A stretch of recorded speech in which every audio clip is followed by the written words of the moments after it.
کھجور میں، شہد میں، پنیر میں، جس چیز میں زہر دیا، آپ دعا کرتے تھے رانا کے بازار پہ جا کے زہر کا اثر ختم ہو جاتا۔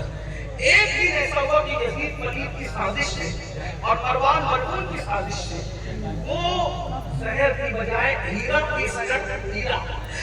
پیس کر امام حسن کے مشکزے میں ڈال دیا، اور جب آپ نے پانی پیا تو صاف پانی کے ذریعے ہیرے کی کڑی آپ کے پیٹ میں چلی گئی، اور پیٹ میں چلی گئی تو 40 دن تک امام حسن الٹی کرتے رہے، اور الٹی میں آنتیں کٹ کٹ کے نکلتی رہی۔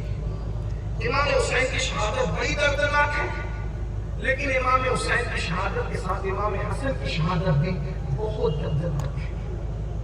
40 دن کا سیدہ طلال الٹی میں آنتیں نکالتا رہا۔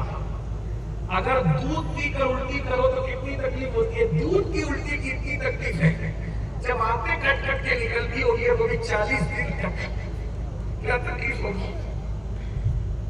آنتیں کٹیے سیدہ کے نام، آنتیں کٹ کٹ کے نکلتی تھی، 6 سال ہو جاتا تھا۔ امام حسن کے پاس امام حسین آئے، کیونکہ آقا نے فرمایا کہ میں نے اپنا صبر حسن کو دیا اور اپنی شجاعت حسین کو۔ امام حسین کے پاس شجاعت کسی کی رعایت نہیں تھی، امام حسن کے پاس صبر۔ امام حسین آئے، بھیا دیکھا نہیں جاتا، یہ آنتیں کٹ کٹ کے نکل رہی ہے، مجھے بتائیے آپ کو کس میں شہید کیا، مجھے آپ کو معلوم ہے بتائیے۔ ایک روایت ہے کہ آپ نے نام بھی بتایا، یہ بات صحیح، اور کہا مجھے معلوم ہے، لیکن فصول المہمہ کی روایت یہ ہے آپ نے بتایا میں جانتا ہوں حسین، میرے قاتل کو میں جانتا، میرا قاتل کون ہے مجھے پتا، یہ روایت ہے حوالے سے پڑھ لو، لیکن بتانا جو چاہتا ہوں اس پر آ جائیے۔ میں جانتا ہوں مجھے کس نے زہر دیا، ہیرا پیس کے کس نے پلایا، جانتا ہوں۔ امام حسین نے کہا پھر بھیا جب جانتے ہو تو بتاؤ، آپ مجھے بتاؤ۔ امام حسن نے کیا کہا پتا ہے، جانتا ہوں لیکن نام نہیں لوں گا۔ کہا وہ کیوں؟ کہا بھائی اس لیے کہ پوری زندگی میں میرے نانا نے کبھی کسی کی غیبت نہیں کی، نہ میرے نانا نے غیبت کی، نہ میری امی نے غیبت کی، نہ میرے بابا علی نے غیبت کی۔ جب نانا نے غیبت نہیں کی، امی نے نہیں کی، ابا نے نہیں کی، اب مجھے ڈر لگ رہا ہے اگر میں قاتل کا نام لے لوں گا تو کہیں غیبت نہ ہو جائے۔ یہ ہے امام حسن۔ بھائیوں کپڑے بہت قیمتی، اپنے کردار میں بہت کچھ بنے، مسلمان بن۔ امام حسن قاتل کے نام نہیں بتا رہے اس ڈر سے کہیں غیبت نہ ہو جائے۔ اور یہاں تو جب بیٹھتے سب کی فہرست لیتے بیٹھتے، اس کا تو یہ، اس کا تو وہ، اس کا اور کتنی غیبتیں۔ اور یاد رکھنا یہ بھی آیا کہ غیبت کرنے والوں پر جنت حرام ہے، غیبت کرنے والوں پر جنت۔ اور غیبت آج لڑکے کر رہے، لڑکیاں کر رہے، مرد کر رہے، عورتیں کر رہے۔ اب دکھ تو یہ، صدمہ تو یہ، مذہبی لوگ بھی بہت، سب کی بات نہیں، کچھ اللہ والے بھی دنیا میں مذہبی لوگ بھی یہ ہے۔ بھائیوں توبہ کرو، کہیں تو ختم کرنا پڑے گا۔ بس میرا دل کا درد تو بہت کچھ کہنے کو کہتا ہے، لیکن مجھے بھی فلائٹ پکڑنی ہے، اور وہ بھی لکھنؤ سے پکڑنی ہے، صبح تو ہم پہنچنا ہے مجھے، کیونکہ اگلا پروگرام بھی شریک ہونا ہے۔ آخری بات، توبہ کرو۔ ہر گناہ کا علاج ہے توبہ۔ یہ کسی مذہب میں نہیں، کسی اپنے مذہب میں۔ اگر ہزاروں سال کا پاپی بھی توبہ کر لے میرا اللہ معاف کرے گا۔ سب کو تو چھوڑو، ایک پاپی کی بات کر تو آپ کو سمجھ کے آ جائے گا۔ شیطان تک اگر توبہ کے لیے تیار ہوتا ہے تو اللہ اس کو ہی منظور کرتا ہے۔ ایک دن حضرت موسیٰ علیہ السلام دور پہ جا رہے تھے، اس نے حضرت موسیٰ نے کہا سب کی لے جاتے اور میری بھی لے جاتے، کیا اللہ مجھے معاف نہیں کر سکتا؟ حضرت موسیٰ نے اللہ سے کہا، وہ کہتا ہے کہ اللہ مجھے معاف نہیں کر سکتا۔ اللہ نے کہا اس کو بھی کر سکتے معاف، اس سے کہہ دو ابھی بھی آدم کی قبر کو سجدہ کر کے معاف کر دو۔ ساری زندگی کے بعد ابھی بھی اس کے لیے بھی کہا اگر آدم کو سجدہ کرے، اختلاف اسی میں ہے۔ تو بھائی تو شیطان معاف کیا جا سکتا ہے، اللہ سے اس کے مقدر میں معافی نہیں ہے، تو فضیلت بتانے کے لیے معافی مانگو، اللہ کی بات میں پلٹ آؤ۔ مرنے کے بعد لوگ ہمیں قبرستان لے جائیں، اس سے پہلے توبہ، کل پہ مت ڈالو توبہ، آج ابھی اسی وقت غیبت سے توبہ، چغلی سے توبہ، گندی فلموں سے توبہ، عورتوں سے جو ناجائز تعلقات ہے اس سے توبہ، حرام سے توبہ، گندگی سے توبہ، زنا توبہ کرو، سچی توبہ، اپنے اللہ کو منا لو۔ اللہ پاک کا وعدہ ہے، اللہ پاک کا وعدہ، جو توبہ کرتا ہے ہم اس کو معاف کرتے ہیں۔ آئیے اس پر ایک حکایت سن لیں تاکہ جذبہ آپ کے اندر پیدا ہو توبہ کا کی بات ہوئی۔ ایک مجھے بہت پسند ہے یہ بات کہ میں اینڈ توبہ کے عنوان پہ کروں، اس لیے میں اکثر جگہ ایسا کرتا ہوں، لیکن سنیں بہنوں کی بھی توجہ۔ ایک بات بتاؤں، اللہ ایک ایسے شان والا ہے، اس کو توبہ اتنا پسند ہے، اتنا پسند ہے، اتنا پسند ہے، اس کو معاف کرنا اتنا پسند ہے، اتنا پسند ہے، ہائے ہائے ہائے۔ اللہ ادھر ایک بار بھائی گستاخی نے کہا اللہ مجھے ایسا کر دے کہ میں گناہ ہی نہ کروں، تو ندا آتی ہے بھائی یزید اگر سب کو معصوم کر دوں گا تو قیامت میں بخشوں گا کسے؟ شان غفاری کا ظہور وہاں بھی تو ہے، شان غفاری کا ظہور۔ تو کبھی کبھی ایسا ہوتا ہے کہ توبہ کروانے والا، توجہ بات پوری ہوئی، توبہ کروانے والا وہ مقام پہ نہیں پہنچ پاتا جو توبہ کرنے والا اس پہ پہنچ جاتا ہے۔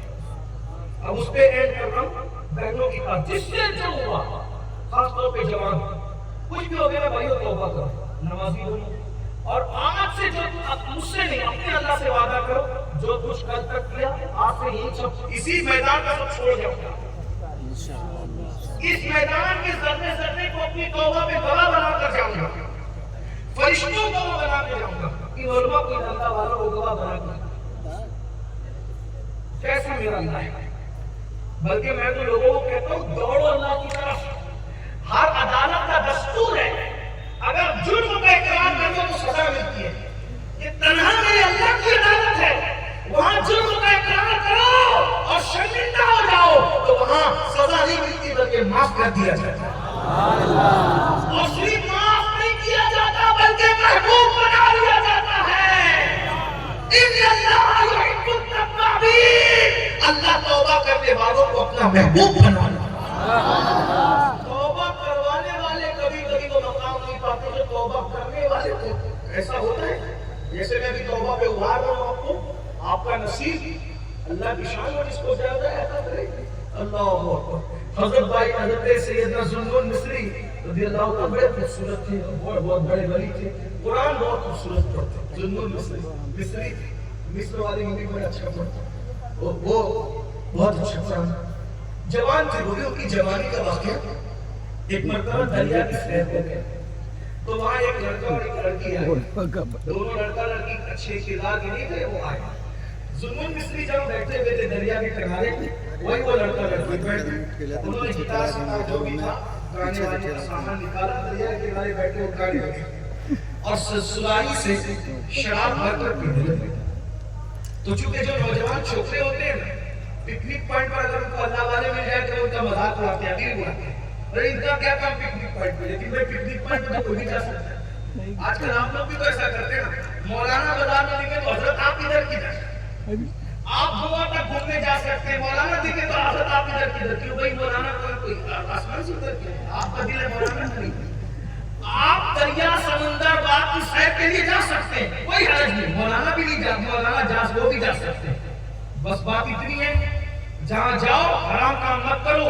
لوگ دریا کے پاس جا کے زنا کر رہے ہیں، تم دریا دیکھ کر کے سوچو اتنا بڑا دریا جب یہ اتنی طاقت والا ہے تو اس کو بنانے والا کتنی طاقت والا ہوگا۔ اللہ کی نشانی میں غور کرو، ارے 70 سال ذکر کرنے سے جو ثواب نہیں ملتا، صوفیہ کہتے ہیں ایک لمحہ فکر کرو تو اللہ اس میں وہ ثواب عطا فرمائے۔ 70 سال کے ذکر سے ایک لمحے کی فکر افضل ہے صوفیہ کے نزدیک۔ لوگ گارڈن میں جا کر کے اس کو چھیڑنے، تم پھول دیکھ کے سوچو یہ اتنا خوبصورت ہے تو اس کے بنانے والے کے حسن کا عالم کیا ہے؟ بس باقیت اچھی ہونی چاہیے، کہیں بھی جاؤ جہاں تک شریعت نے اجازت دی کہ ارے میں کہتا ہوں اسلام میں جتنا انجوائے ہے اتنا انجوائے کسی مذہب میں نہیں ہے۔ ہم کیوں سیر کو نہ جائے جبکہ ہمارا نبی سیر کو جاتا ہے، ہمارا نبی سیر کو جاتا ہے۔ سبحان الذی اسریٰ بعبدہ لیلا من المسجد الحرام، اور دوستوں کو کیوں لانے جائیں، میرے نبی تو 70,000 فرشتوں کو لے جاتے ہیں، لیکن بس حرام کا یہ کہ جتنا انجوائے کرنا ہے انجوائے کرو، جتنی زندگی کا لطف لینا ہے لے لو، بس حرام کام۔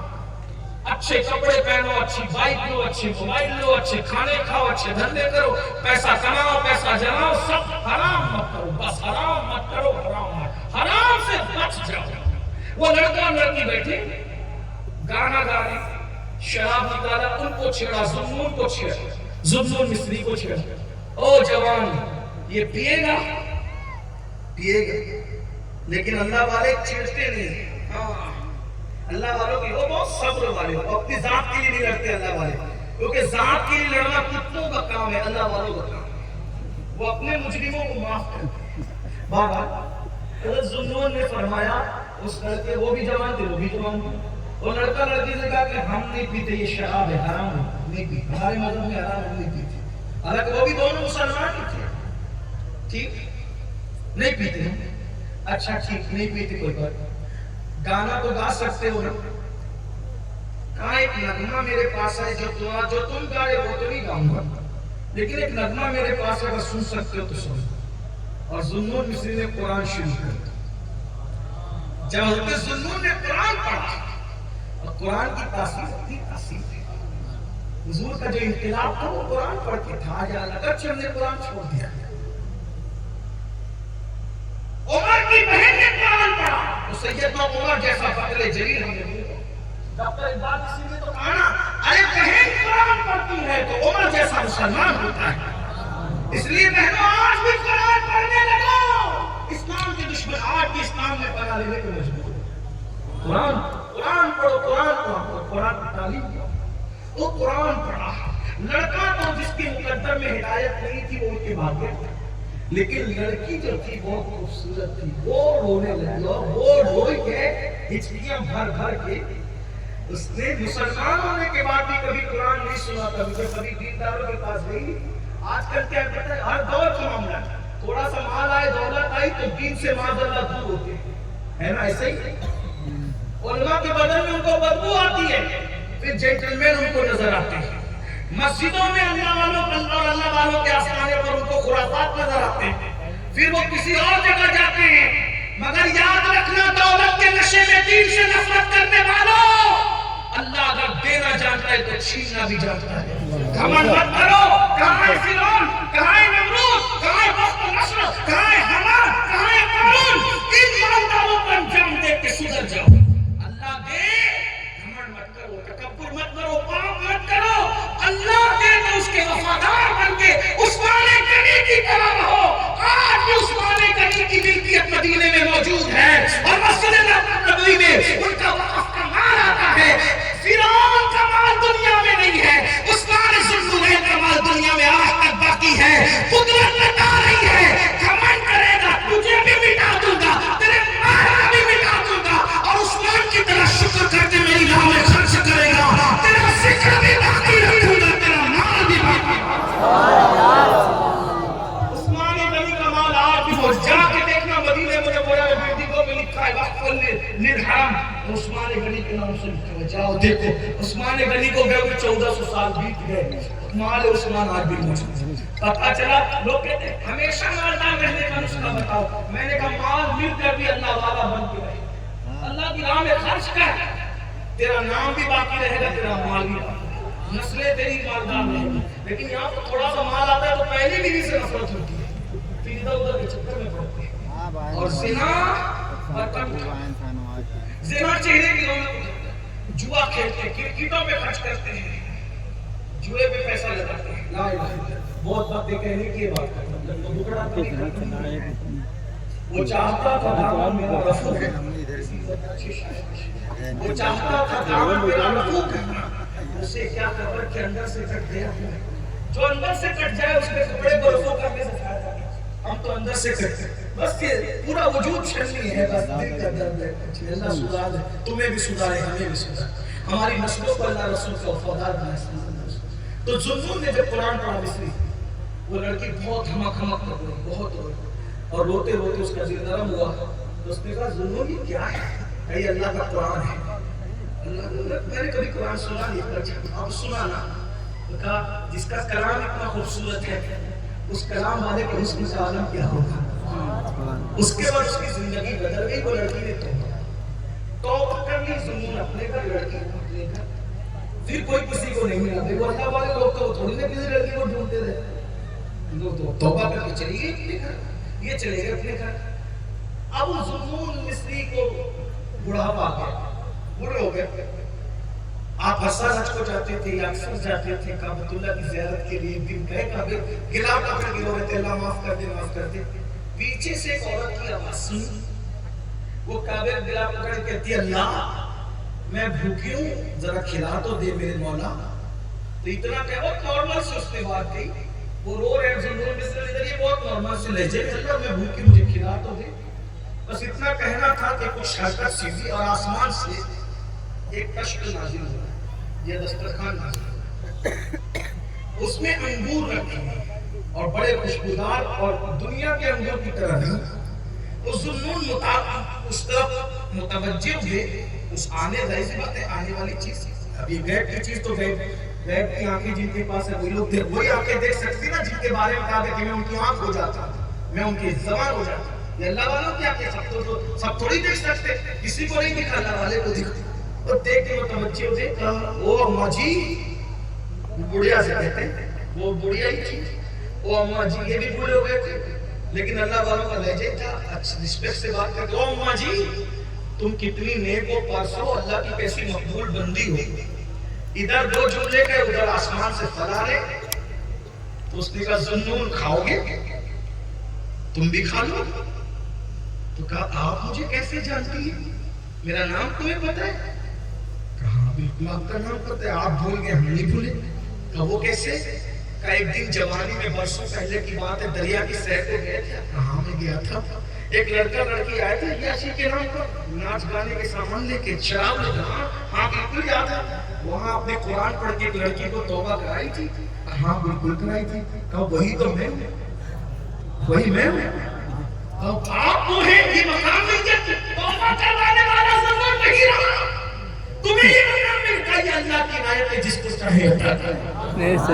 بھائیو آؤ ہم سب مل کے توبہ کرتے ہو تو پڑھو استغفر اللہ, استغفر اللہ, دل سے پڑھو آج استغفر اللہ, استغفر اللہ, استغفر اللہ, استغفر اللہ ربی من کل ذنب واتوب الیہ.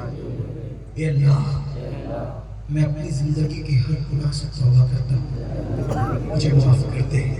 اور تجھ سے عہد کرتا ہوں آج سے پہلے جتنے گناہ ہوئے آج کے بعد نہیں کروں گا, اس سے بچنے کی کوشش کروں گا. مولا وعدہ کرنا میرا کام ہے, میرے وعدے کی لاج رکھنا تیرے کرم پر ہے. پڑھی لا الہ الا اللہ محمد رسول اللہ. کتنے لوگ وعدہ کرتے ہیں آج سے نماز نہیں چھوڑیں. سبحان اللہ, ماشاءاللہ. یہ اچھے میاں صاحب کی پوری ٹیم کی محنت کامیاب ہو گئی. کرتے وعدہ کرتے اٹھا کر اللہ کو گواہ بنا فرشتہ وعدہ کرتے